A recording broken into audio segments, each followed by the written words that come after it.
Hi, everyone. Welcome back. This is the second week of the Donald Trump administration in the United States. We are in late January 2025, and I have a lot of things to talk about and reflect. And I wanted to use the time to talk about how artists, people who are in creative fields, can join the movement against a lot of the things that are happening around deportation, fear, family separation, against removing the 14th Amendment. And I've been thinking a lot about how, as an artist, can I join efforts against everything that's happening. And I've been having a lot of conversations with people who I work with, friends, family, and I want to talk about some things that may be helpful. And I think this is also time for me to invite other artists to join the conversation on what we can do. Can we join national efforts? One, why am I doing this? I think feel the need to step up, feel the need to do more. And to me, feels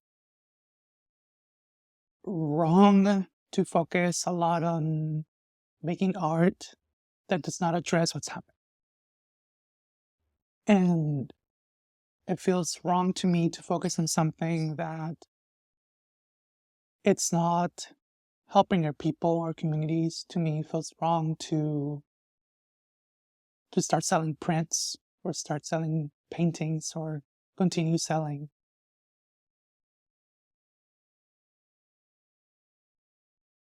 things that I do as an artist. And I wanted to use my voice as one person, as a person who stands against all the hate, a person who stands against a lot of the things that are happening, but not lose on the hope and beautiful future that I know that we all can achieve. And in today's conversation, I just want to talk about some things that I've been doing.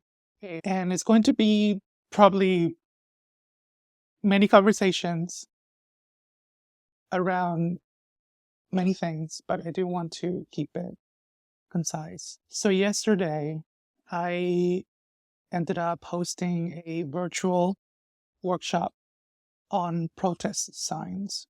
And these protest signs are a way for people to talk about what's happening and take visuals to protest to wherever they are, whether they want to hang it in their office or their schools. And I wanted to continue exploring how, as an artist, can I join these movements. This was a workshop that was very much made on the last minute. Last minute meaning 24 hours before I ended up hosting it. And a lot of the things that I learned from having and hosting this space were so insightful. I ended up making this virtual protest sign workshop post on my social media, and a lot of people liked it. A lot of people resonated. Many artists shared and many artists reached out, and I received registrations and people signed up. And it made me feel very happy that there are artists in the country that also are looking for a space like this. I've seen a lot of organizations do protest sign workshops in many cities and in the country.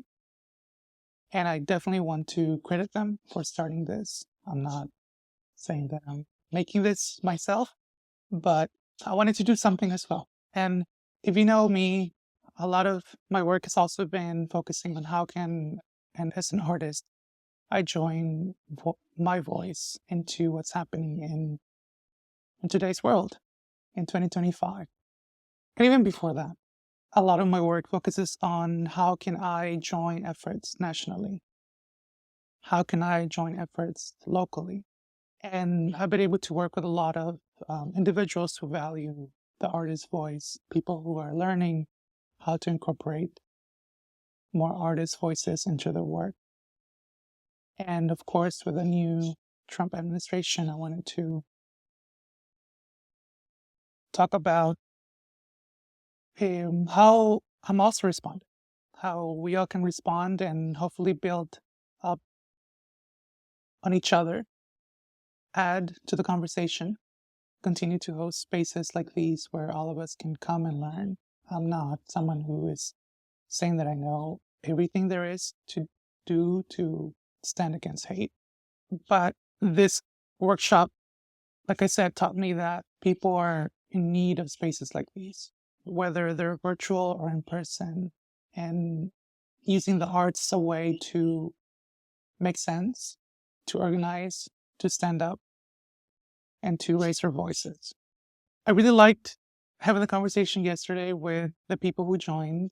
Um,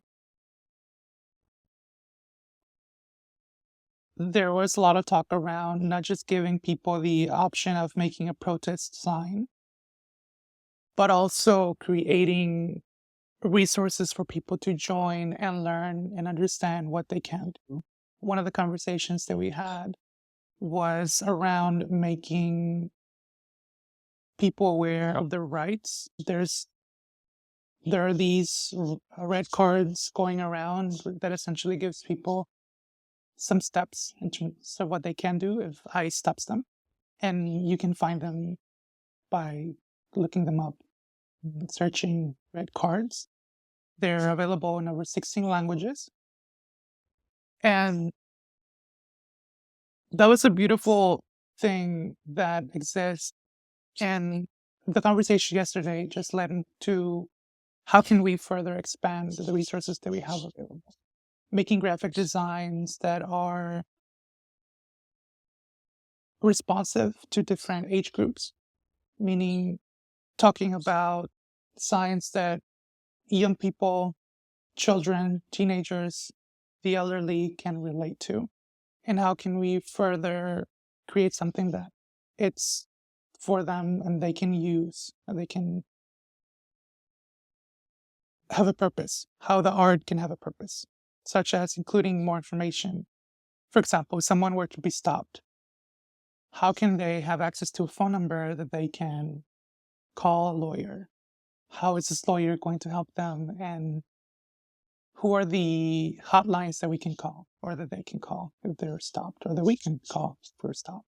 And I think it was a beautiful opportunity for us to brainstorm as, again, creative in a space that all of us can relate to, that all of us can think about. And it showed me some lessons. One, that graphic designers, artists are looking for space to be integrated into the movement and collaborate with other people. This is an invitation for anyone who would like to consider working with an artist to reach out, or other artists who want to be part of this. I'm not saying this is going to be a national movement, who knows? But I think having workshops like these where people come in and brainstorm and talk freely, talk openly, can be an amazing benefit to all of us. Because, like I said, we all can learn from one another. We all can build from one another. We all can communicate. One of the things that I really enjoyed about this workshop yesterday is we had people from 3 sides of the country. We had people from the West Coast. We had people from Central Time and East Coast. And it was so good to see a response where all of us can come together and have one purpose, which is essentially to protect our communities through the arts.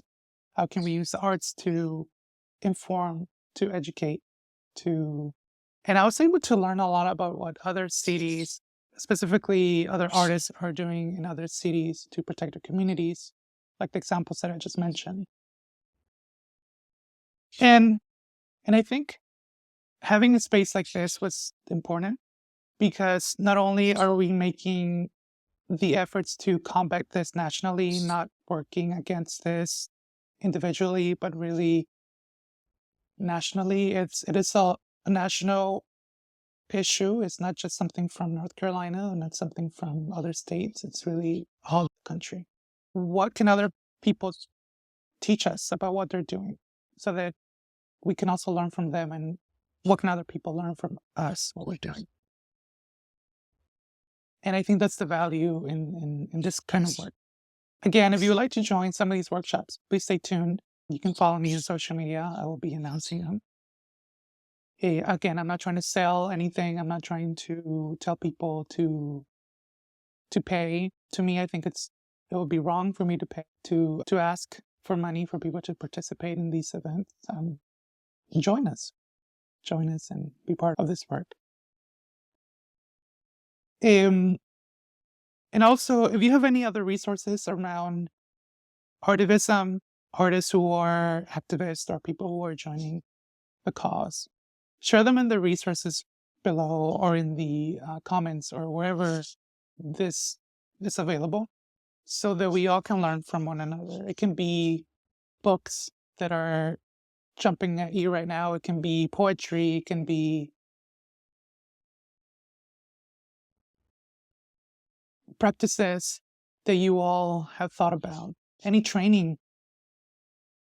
Myself have not been into ice watch trainings or anything like that yet, but that's something that I think is important for me to attend.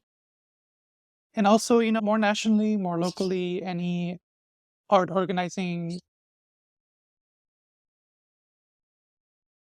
events or trainings that you may want to share or you may like to share, let us know as well. I think that's the beauty of being in this kind of space, to find our people and to have one another. I think it's important that we all take care of one another and make sure that we all can rely on one another. I think it's easy to fall into despair and fall into a lot of the things that they want us to feel, but I'm trying to, again, resist that. It's all a calculated plan. I want to still use joy as a resistance. I want to use the arts, storytelling as a resistance tool. I want to use gathering, community, coming together, organizing, using the arts as a resistance. Been reading a lot. I haven't been sharing what I've been reading, but I've been able to really reflect on my practice as an artist. And these things I'm able to talk about because of what I'm learning. I'll be happy to share those resources as well and in other kinds of books. But I think this is more of a question. What are we doing as artists to combat hate, fear, family separation, deportations? What are we doing? What am I doing? That's a question that I am thinking a lot about. I can go on and talk about other things as well. How artists can raise awareness, how artists can think about using art as a tool, and how culture, and specifically art, can influence culture. How art can bring people together, learn from one another, how we can have other people see people like us in spaces where normally we haven't been in, whether it's a gallery, whether it's a place that we all can share our life, our story, our lives of joy, our lives of strength. and to continue combating the negative aspects and the negative portrayals that the media continues to say that people of color are this, that immigrants are that. I think that's the beauty of art, that it can be a counter narrative. It can deny with proof that those portrayals are incorrect and that the artists have so much power. Artists have been at the forefront of many historical movements. Not saying that we have been at the main people leading it, we may have, but we have been voices. Not that we talk about or represent everyone, that we are a voice that represents people. I don't quite agree with that. I can only speak about myself and represent myself and my experience. But I think it's that as artists, we have the power. Artists, we have so much power that people want to remove from us. And I've been learning a lot about how people have been depriving artists from creating.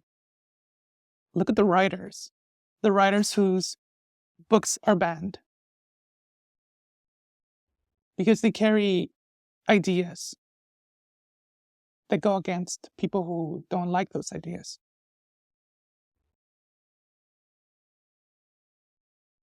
The painters, the muralists, whose murals have been defaced because we like to portray people who are there, who have been revolutionaries, who have pushed us through so much through our history. People who want to erase our visuals, people who want to remove our presence from spaces. And if they're doing everything in their power to remove us from those spaces and from those opportunities, what does that tell me? What does that tell you? That what we're doing is against what they're doing, that we are important, that we need to stand together, that we need to join movements, that we need to stand against the hate, stand against the racism, stand against the spreading of the fear, stand against denying people's humanity, stand against so many things. That's another question that I have as well. How powerful are we that they want to deny us from being in spaces? How powerful are we? How powerful are we for them to deny us to be in those spaces? And I think that those are the questions that I'm working with right now. What are we doing as artists to combat hate?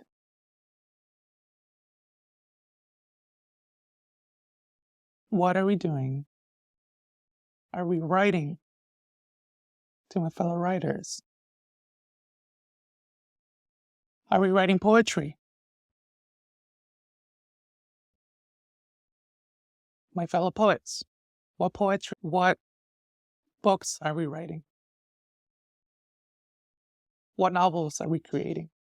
What stories are we preserving? And this is not limited to just the written word. I understand that the written word has also been used to exclude. How are we promoting oral histories? How are we promoting oral stories back to our indigenous backgrounds and origins? What are we doing? To my fellow teachers who are teaching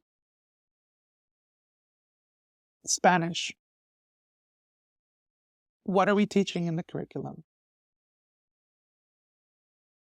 Are we teaching the students about the power of our communities? Are we teaching the power of art to share stories?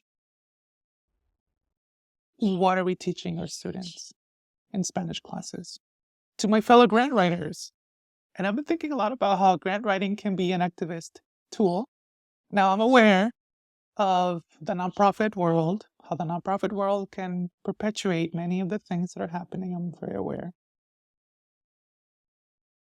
But how can the grant writers use the arts to excuse me, not the arts, but how can the grant writers use fundraising to bring in money to fund movement? Now, there's a book called The Revolution Will Not Be Funded that I can talk more about and tell you more of my interpretation later. But what are we doing as grant writers? And not only grant writers, what is philanthropy doing to combat fear, hate? I read an article the other day about, it was this person on a social media telling us what they believe the federal government would cut back on, meaning they would remove a lot of the funding or some funding for many of the specific causes that philanthropy can support. Not saying that it's an exhaustive list, but I saw how this particular person was talking about less funding for Q communities, less funding for different things. And I kept thinking, all right, the federal government is in a way responding. It's really responding, right, to what's happening, reducing funding. And then my question was to philanthropy, to organizations, what are you all doing to make sure that people have access to the funds to run their organizations? We're just starting 2025. It's January, late January. Trump has been in office the second week. What is going to happen in the next 4 years? How is everyone going to respond? What are the philanthropy professionals going to do? That's a question that I have. I meet with funders in my work as someone who also works in fundraising, someone who works in the intersection between culture and fundraising. I'm not sure if this is a phrase or exists out there already. It's a cultural fundraiser. It's a question that I always have. Where's philanthropy going? What are philanthropy professionals doing to stand against all this? Stand against hate, fear, racism. So that I'll talk a lot about being a business owner, someone who is an artist. What can business owners do? What can we do to stand against hate, fear,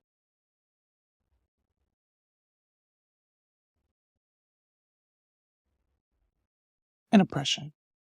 What are we doing? And then we bring in economic systems. Can these economic systems save us? These are questions that I've been pondering a lot about. So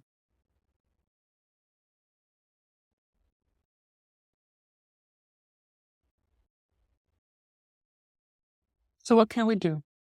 What can I do? Now, use this video to ponder on these questions yourself. Share resources.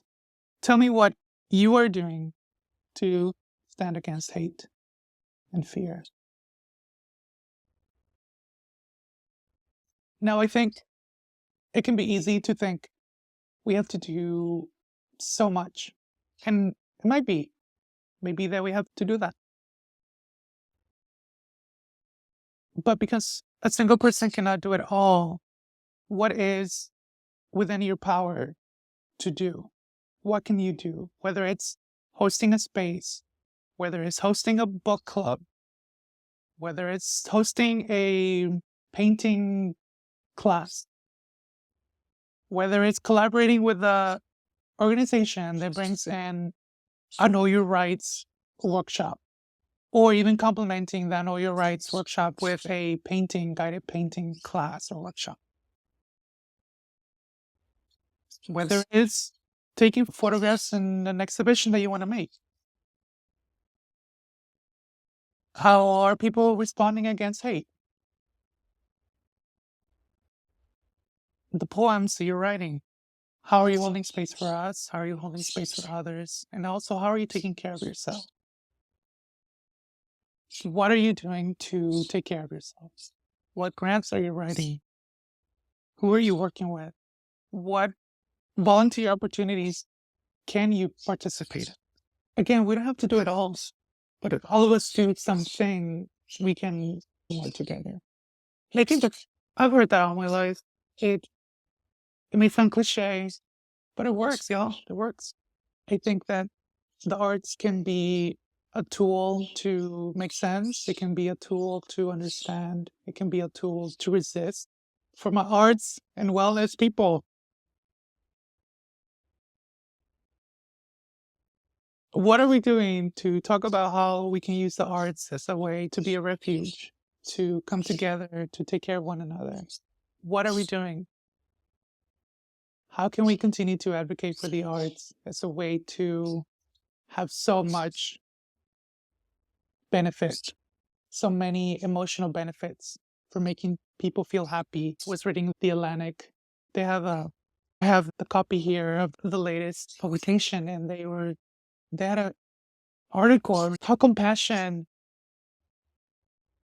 has become a radical idea in today's environment. And I was just thinking, as an artist, a lot of the work that I do is to really build a space of shared humanity, of learning from one another, to understand that arts are a tool to come together, to look beyond our differences, to look beyond what people may think we are different. And yes, we speak different languages, we have different cultural backgrounds, we come from different lived experiences, but then we all are people.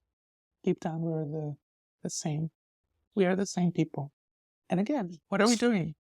How can the arts promote well-being? How are we promoting dancing? How are we promoting being in nature? How are we spending time where we are close to the trees, where we are close to the mountains, to the rivers, to the plants? How are we taking care of our mother earth?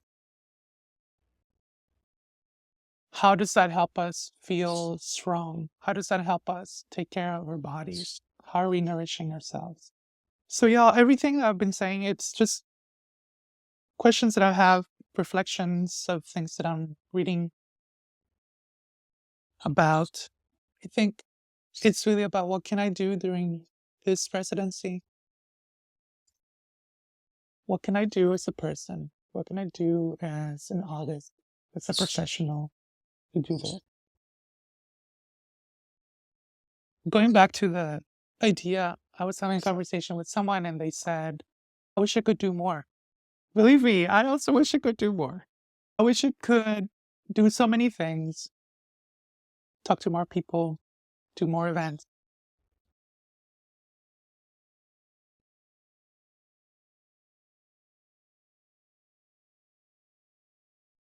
And I think we all can do more. But when it becomes, what I want to say is that we all can do more. But also doing more does not necessarily mean that we are helping ourselves. Because this work is it's a lot. It can be exhausting. It can be emotionally taxing. But how are we taking care of ourselves as well? Which is why, going back to how I started the video, decided to make something that other people are doing. Decided to host, protest, sign, virtual workshops. I needed some resources.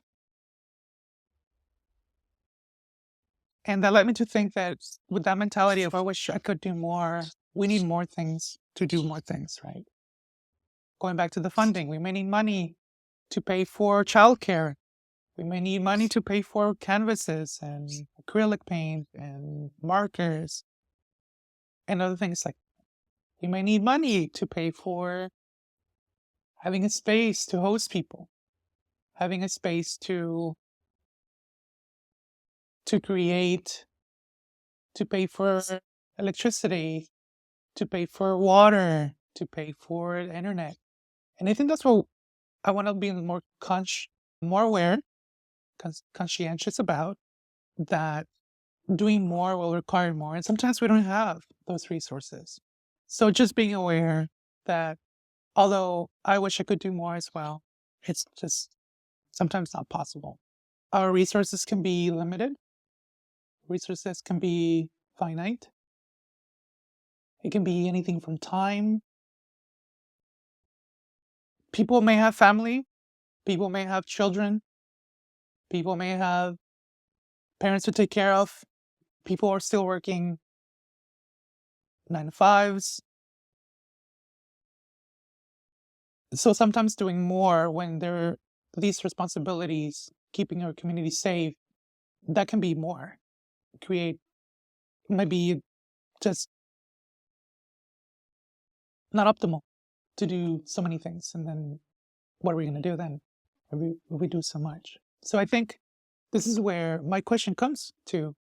A couple of hours here and there, what can we do to join efforts, to volunteer, to tutor? I saw a post on social media about someone who was a former lawyer, someone who was I'm not someone who talks about the law or understands the law because I'm not a lawyer or attorney, but this person used to practice law, and they were thinking maybe bringing their law degree, or not bringing up their law degree, but really talk about practice law again to, what is the word that I'm trying to say? What I'm trying to say is they're not practicing attorneys, but they are trying to consider becoming practicing attorneys again to help people understand and get the help they need. So someone who can guide them in their next legal step, whatever that is. These are the types of questions that I'm thinking. What can we do within our capacity? What can we do within our understanding, within our expertise, to ensure that we all can join? Because the beauty about us is that we have so many awareness, we have so much expertise in so many fields, from the ones that I just mentioned, from the arts to business to psychology to the fundraising. And I'm sure there are other Latinos, Latinx people working in so many other fields. So what are we doing to join efforts? Again, doesn't have to be leading a class. It can begin to share tips how to keep our community safe. Graphic designers, as a graphic designer, myself, what are the posts we're making? What are the things that we are creating? How are we telling people these are the things that are at your disposal? For example, when I was able to share the red cards, I think that was a beautiful response in our community because a lot of people responded to that. Now, I'm not taking credit that I made those red cards, but I made a post that people can use those red cards to share and print. I gave them credit. I gave the organization that made it credit. But again, it's something like that. Something that is small, something that was there, and other people resonated. If you see a gap, if you see that people are not doing something, that maybe you have a skill, think about what can you do? Of course, if it's your capacity, if you have the time, the energy, and you have the resources. Or even if we don't have the resources, how can we pool resources and say, from like my perspective, I can donate a few hours to teach a workshop. If there is another organization that can do a Know Your Rights, and we can join efforts. I think it's time to continue working. I'm not saying that we have not been working together. We have. I have examples of how we have been working in the past. But just where we are right now, today's environment, today's economy, today's everything, it requires me to step up even more, continue.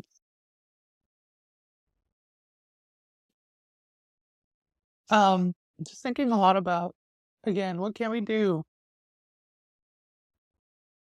Um, the books that are available to us in our libraries, what are our options? How are we educating ourselves? How are we learning?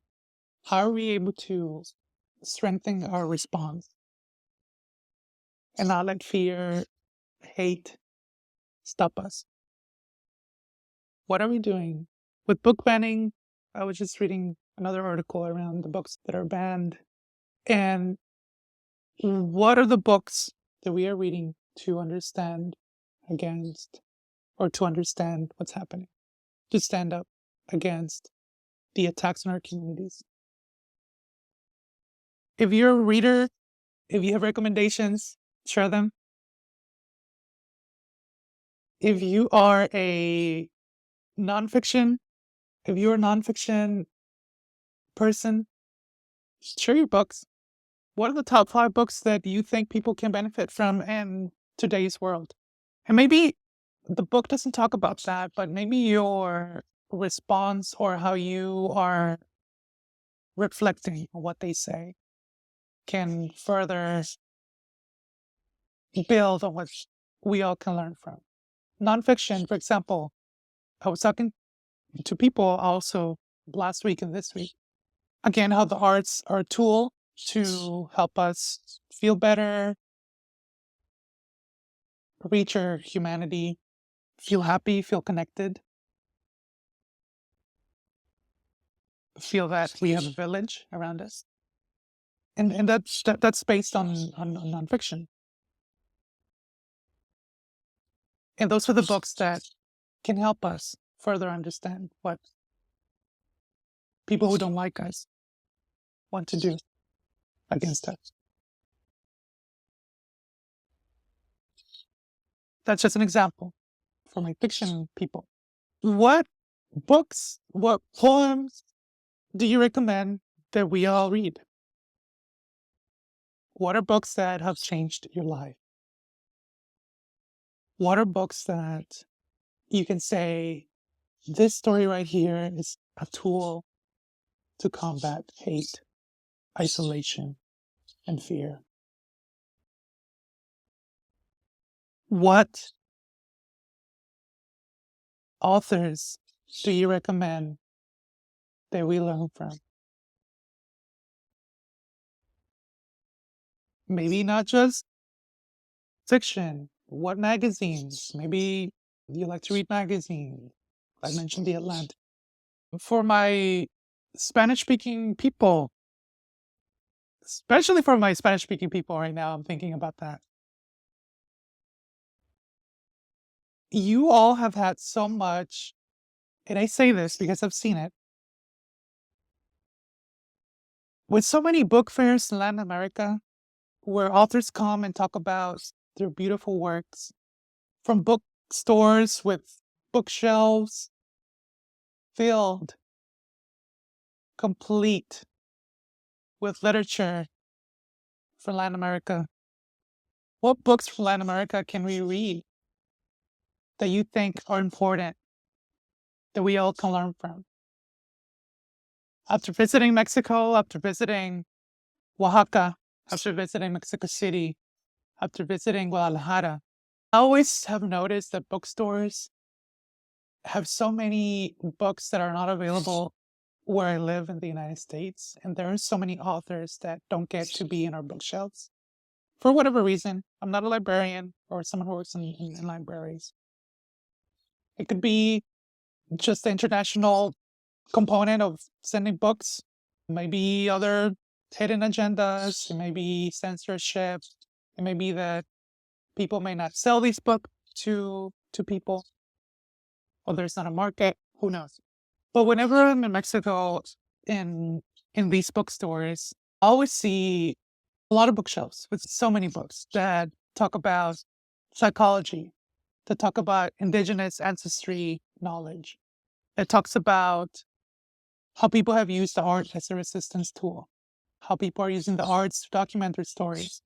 And it's painful that in the United States, from a United States perspective, that I don't have access to those books because I'm not in Mexico. I'm not in Latin America. This is just an example, right? It can be other languages. What are other people in other continents reading? What books are available to you?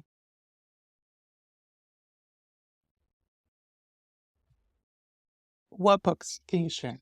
As a reader, I welcome those titles. I welcome those titles and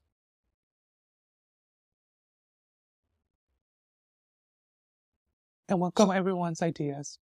What is working for you? What do you think can be something that can be helpful? What are we doing as people? What are we doing as creatives? What are we doing as activists? What are we doing as artists? What are we doing as musicians to stand up against hate? What are we doing as poets?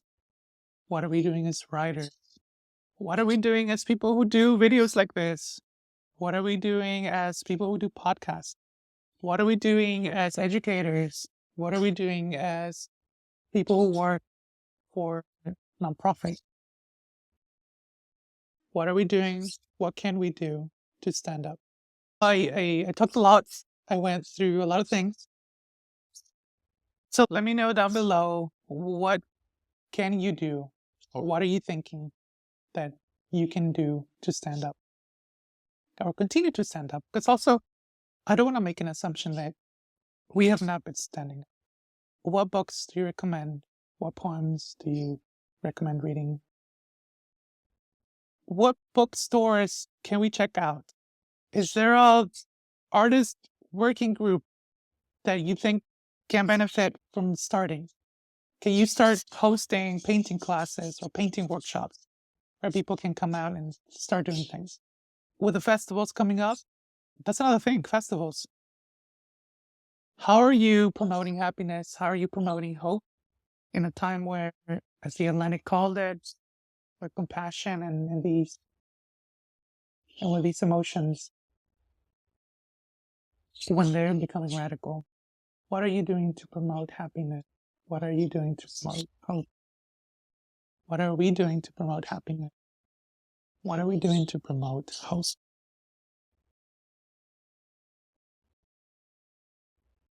What is within our capacity?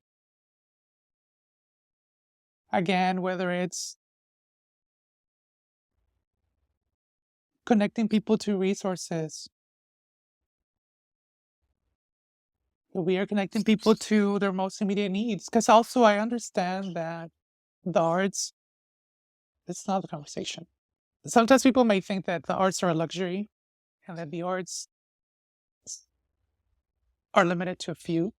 But how are we making the arts accessible? How are we making spaces accessible where people can come, learn from one another, be in galleries, and experience going to a gallery and understanding that at least the galleries that I've participated in are welcoming spaces. Which, by the way, everyone, I do have a series coming up, or it's still happening. And it's really how to exhibit your work in galleries as a beginner artist. And I wanted to use this, again, as a tool for people to continue sharing their work, to continue sowing the hope in spaces where we can learn about our stories, where we can still use a space to resist. Now, I did not participate in a current exhibition in my community due to primarily scheduling issues. But I want to give a shout out to my Inter-Latin American Artist Collective. It's called ELAC, composed of 7 artists here in North Carolina. And it's a opportunity for us to stand up against hate and fear. If you have a chance, go check it out. Visit our social media. You can search ELAC and think about how those images are responding to what's happening. Now, it's an example. I don't see a lot of Southern artists or a lot of people in North Carolina, specifically of Latinx descent or Latino descent, using art as a tool. Now, I may be wrong. Maybe my bubble has been limited. I'm a human as well, not claiming that I know everyone.